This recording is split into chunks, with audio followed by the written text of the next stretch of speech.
We're back out here in our small training paddock with Mack this morning. It's been several weeks since we've done any training on him,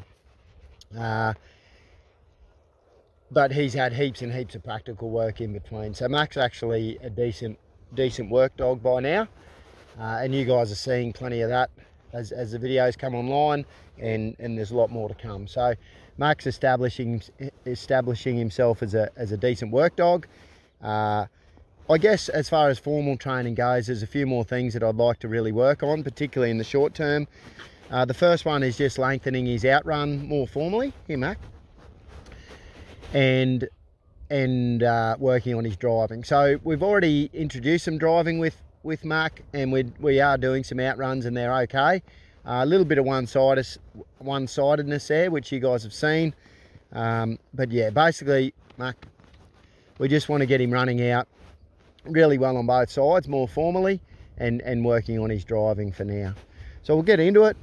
Got some sheep out here. They're a couple hundred metres away.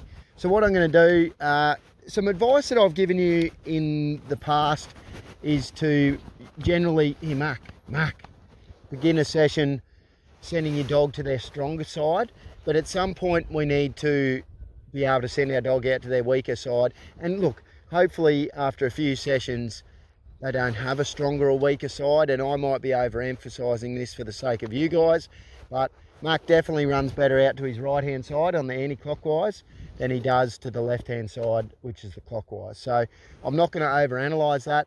I would usually probably send him, especially after a couple of weeks spell from formal training, I would usually send him to his stronger side first, but I don't want to waste any time or petrol on his good side today.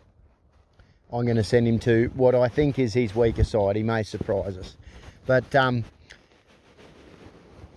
there's plenty of room out there on the left-hand side, and if he runs in tight, which I suspect that he might, we'll show you guys how we work on that. So I'm just going to set Mack up here on my left, watching. So immediately that's better. I just want his body language to sort of at least point in roughly a better trajectory than what it was. Watching. So I feel like the way he's looking, he actually hasn't seen those sheep. So when he looks out to his left, I'm going to send him. Maybe he has seen him just there.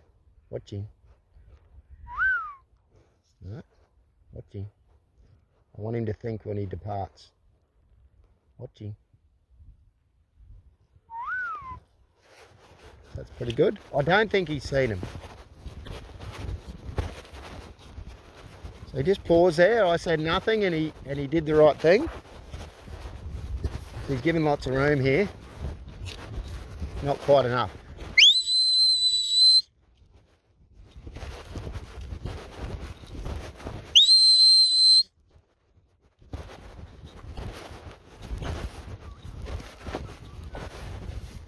So I'm walking in a straight line between Mack and the sheep. So he can feel me coming. I'm just waiting for the right answer. When he tips his head to the left, he gives me a decent bend out. Which I wasn't. There you go.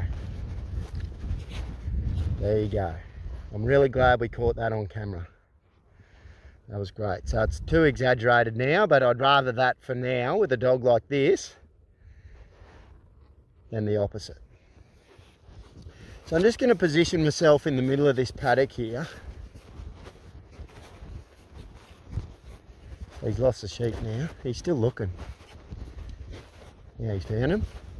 Now he's got to reference me and hit 1 o'clock.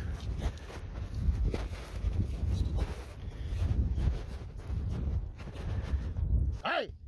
Shh. So I didn't want to give him a command then. I just gave him a small voice correction.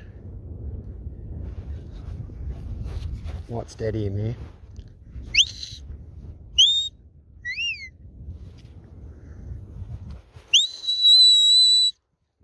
Stop.